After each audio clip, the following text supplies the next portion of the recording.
ये वेदांता दिल्ली में half marathon है जो कि कल सुबह संडे को होने जा रही है। 37,000 males every year suicide commit करते हैं, जहाँ पे एक पुरुष अपनी प्रॉब्लम रजिस्टर कर सके ताकि वो सुसाइड तो ना करे कम से कम। जितना भी लॉ है आज के दिन में वो सारी महिलाओं के लिए है। जैसे 49 लॉ है महिला के लिए, पुरुष के लिए कोई नहीं है।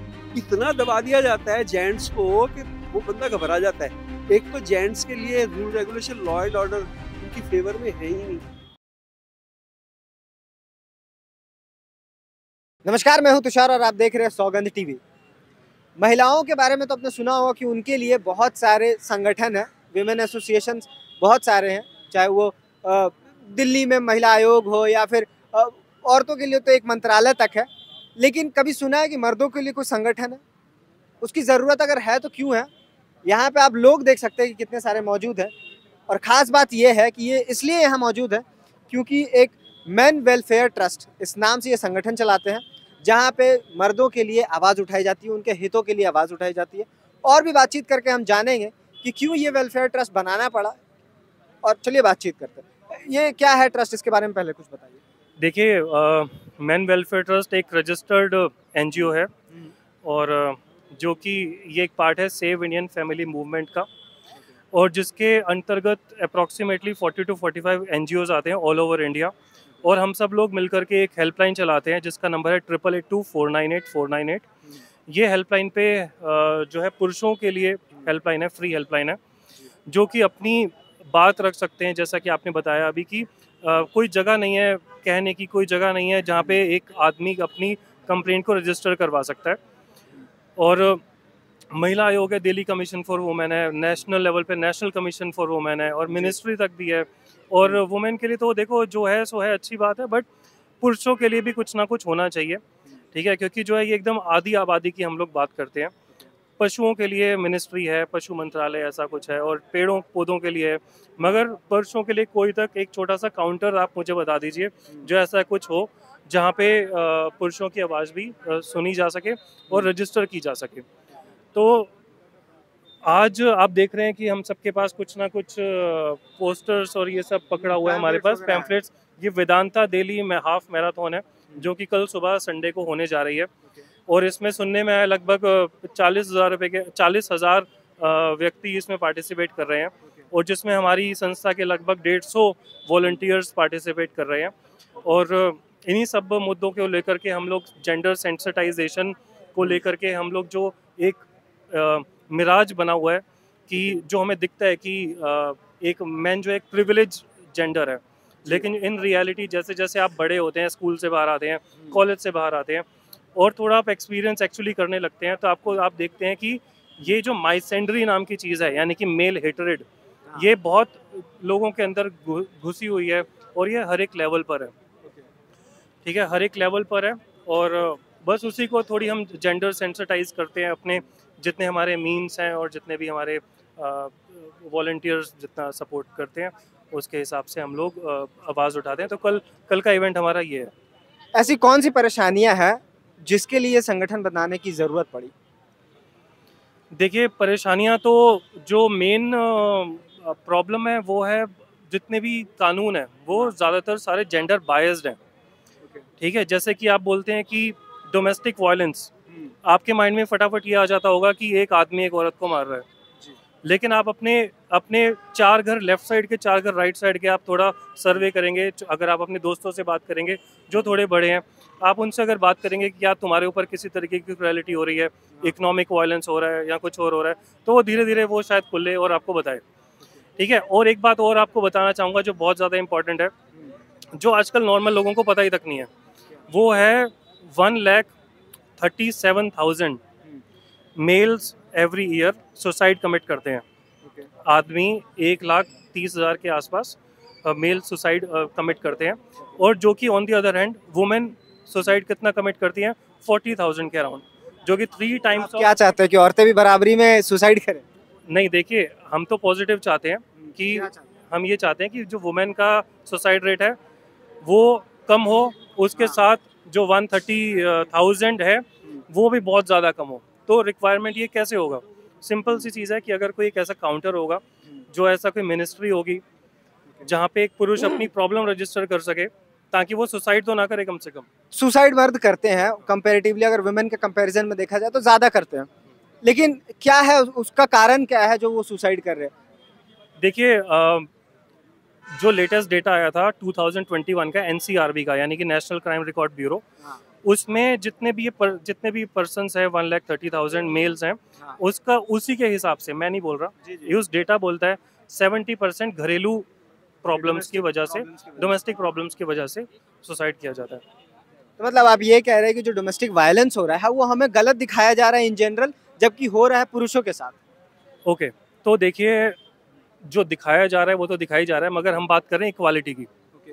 अगर महिलाओं के साथ डोमेस्टिक वायलेंस हो रहा है तो उनके पास डोमेस्टिक वायलेंस कानून है, लेकिन on the other hand crime तो देखो पार्ट ऑफ सोसाइटी है, वुमेन भी करती है और मैन भी करता है। मैन अगर क्राइम कर रहा है तो उसके पास, महिला के पास PWDVA डोमेस्टिक वायलेंस का कानून है, लेकिन पुरुष के पास ऐसा कोई कानून नहीं है जो कि वो महिला के अगेंस्ट यूज कर सके। तो सेव इंडियन फैमिली ये क्या है, इसके बारे में बताइए, और आप इस चीज़ से कैसे जुड़े हैं ये भी बताइए। एक्चुअली जितना भी लॉ है आज के दिन में वो सारी महिलाओं के लिए है। जैसे 49 लॉ है महिला के लिए, पुरुष के लिए कोई नहीं है, कोई सुनने वाला नहीं है। एक ऐसा परसेप्शन बना हुआ है समाज में कि महिला सही है पुरुष गलत है, वो अंडरस्टूड है वो चीज़। तो महिला का तो दर्द सब कोई सुन रहा है, लेकिन पुरुष का कोई नहीं सुन रहा है। तो उसी को एक सपोर्ट के लिए जो लोग गुजरा इस चीज़ से, तो शुरू में यहीं पे शायद 2 लोग स्टार्ट किए थे इसको 2005 में, फिर धीरे धीरे करके ये अभी आपका 42 शहर में होता है, 42-45 शहर में इस तरह से होता है। एक्चुअली इसका एक हो गया सेव इंडिया फैमिली, एक अपर टॉप में अंदर में जो उसका पार्ट है ना, उस तरह से जैसे कि हमारा चलता है मेन वेलफेयर ट्रस्ट नाम से, मेन वेलफेयर, उसी तरह अलग अलग जगह पे, लेकिन मेन आपका सेव इंडिया फैमिली ही है। और इसका जुड़ाव ऐसा हुआ कि शुरू में शादी से पहले किसी को मालूम नहीं होता है। जब शादी हुआ, जैसे मेरा दिसंबर 2022 में शादी हुआ था, कुछ दिन के बाद लड़की का पहले से जो भी उस तरह से था कुछ, जब मैं इस चीज़ से गुजरा, फॉल्स केसेस जब हमारे फैमिली में आई है, तब इस तरह से यूट्यूब के माध्यम से पता चला कि इस तरह का एक NGO है जहाँ जाके आपका दर्द सुनने वाला, सही गाइडेंस करने वाला है। क्योंकि आप जाओ कोर्ट में भी, तो कोर्ट में भी इतना गुमराह करने वाले लोग हैं, सब आपको लूटने का चक्कर में। तो यहाँ पे आओ एक ऐसा NGO, और बोलते हैं ना कि जो आदमी बिना पैसा लेके काम करता है वो समझिए कि सही है। तो NGO का पहला ये मोटो होता है कि भाई पैसा नहीं लिया जाता है किसी भी चीज़ के लिए, सबसे बड़ा चीज़ ये है। तो यहाँ पर सही तरीके से गाइड करना, और किस तरीके से लड़की लोग मैनिपुलेट करती है लड़का को, उसके फैमिली वालों को, एक तरह से ब्लैकमेलिंग, एक्सटॉर्शन चल रहा है बस। आप इस चीज़ से गुजरे हैं? हाँ, चल रहा है मेरा भी। क्या है वो चीज़? अभी तो मेंटेनेंस का केस लगाई हुई है वो, और 498 लगाई हुई है मेरे फैमिली पे। हाँ, तो ये सारे झूठे केसेस आप पे लगाए गए हैं आपकी बीवी के द्वारा? जी, झूठे केसेस लगाए गए हैं। उन लोग का एक ही मकसद होता है कि पैसा एक्सट्रैक्ट करना। और यहाँ पे जो NGO का मोटो है कि भाई पैसा मत दो, इसके लिए फाइट करो, और आप जितना लोग को बता सकते हो। पहले क्या था ना कि इसको एक टेबू सब्जेक्ट, टेबू माना जाता था वो, कि किसी को बताओ मत, बट अब कहीं पर भी हो तो बात को पूरा बोलना चाहिए, बताना चाहिए कि क्या चल रहा है। किसी में 498 लग गया मतलब कि ये क्रिमिनल है, मतलब आप क्रिमिनल नहीं बन गए हो। तो आप बताओ इस चीज़ को कि लोग भी जानेगा कि क्या है क्या नहीं, क्योंकि बहुत लोग ऐसा होता है कि गुजर रहा होता है इसको, लेकिन आके बोलता नहीं। तो इस चीज़ को हाँ, तो इसलिए ये बात करना जरूरी है। इसीलिए हम भी इस चीज़ से जुड़े हैं। मेरा भी सेटलमेंट हो गया रहता, पैसा मांग रही होती, अगर मैं इस NGO में नहीं आता, पैसा मांग रही होती यहाँ पे 10 लाख रुपया, तो सेटलमेंट कर लेते, वो तो दे देते, सेटलमेंट कर लेते, अपना शादी कर लेते। लड़की की फैमिली भी इस चीज़ में इन्वॉल्व? मेरे केस में पर्टिकुलरली नहीं है, डायरेक्टली इन्वॉल्व नहीं है, क्योंकि लड़की का सपोर्ट में डायरेक्टली घर वाला नहीं, बट इनडायरेक्टली सपोर्ट कर रहा है। क्योंकि डायरेक्टली अगर उसको सपोर्ट नहीं कर रहा होता, अगर हमें डायरेक्टली सपोर्ट कर देता उसका फैमिली, तो भी काम बन जाता। हाँ, तो मेन बात है कि लड़की लोग जिस तरह से आजकल 4-5 साल से ज़्यादातर केसेस बढ़ा है ये, तो सब कोई हारा हुआ है वो लोग से। तो अब जाहिर सा बात है कि बच्चा उसका है तो सपोर्ट तो उसी का करेगा वो, इसमें कोई है ही नहीं। और यहाँ पे हम लोग इस चीज़ से जुड़े हुए, इसलिए जुड़े हुए हैं, और यहाँ पे आते हैं और लोग को बताते हैं कि भाई समाज में, सोसाइटी में हम जहाँ रहते हैं, बोलते हैं ना कि एक का प्रभाव सब में पड़ता है, सबका प्रभाव एक में पड़ता है। हम मान लीजिए कि अपना केस में पैसा दे के हट जाते, इससे कोई दिक्कत नहीं, तो मेरा फैमिली वाला ये बोला, लेकिन देश का क्या होगा?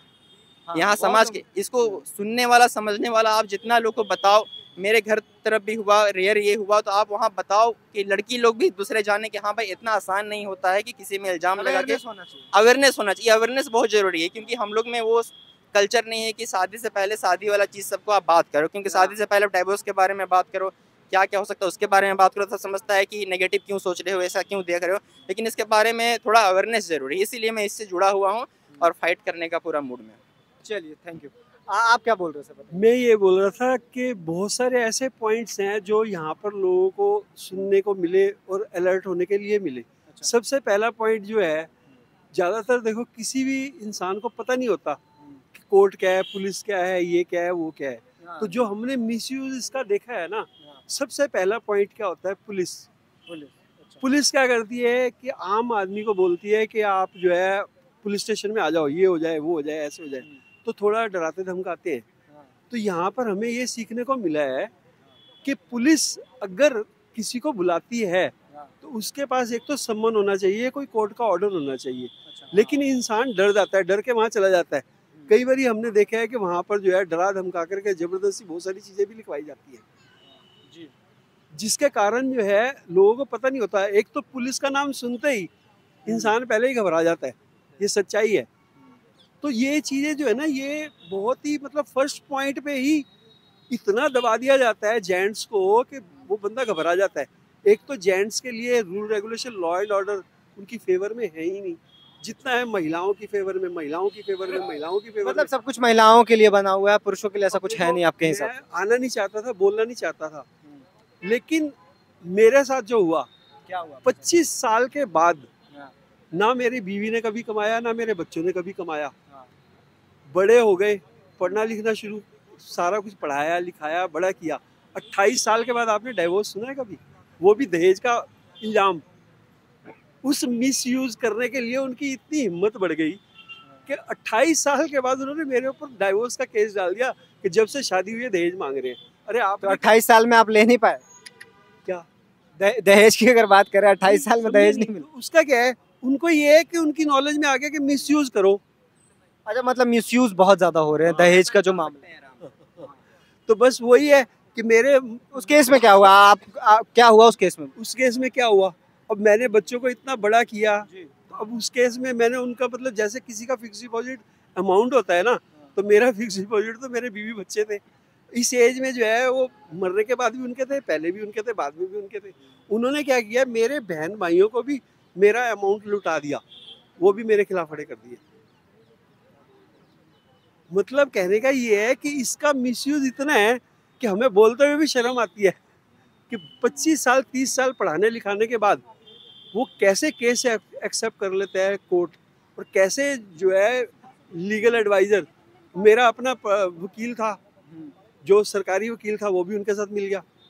मतलब ये मिसयूज बहुत बढ़ गया, इसलिए ये पूरा ऑर्गेनाइजेशन है जो यहाँ पे सारे जुड़े हुए हैं। मेरे कहने का मतलब ये है कि ऐसी ऐसी चीज के 8 साल के बाद डाइवोर्स नहीं कर सकते, लेकिन एक डरावा देने के लिए केस बनाने मतलब के लिए- मिसयूज हो रहा है, मोटे तौर पे हम ये मान सकते हैं। तो ये हमने आपको दिखाया कि किस प्रकार से महिलाओं के लिए तो बहुत सारे आयोग बने हुए, लेकिन पुरुषों के लिए ऐसा कुछ खास है नहीं। हमने सुना है कि कई पुरुषों को ब्लैकमेल किया जाता है, सारे तो नहीं होता, हम एक जनरलाइज स्टेटमेंट तो इस पर नहीं दे सकते, लेकिन कहीं ना कहीं एक्सेप्शन, रेयरनेस होती है।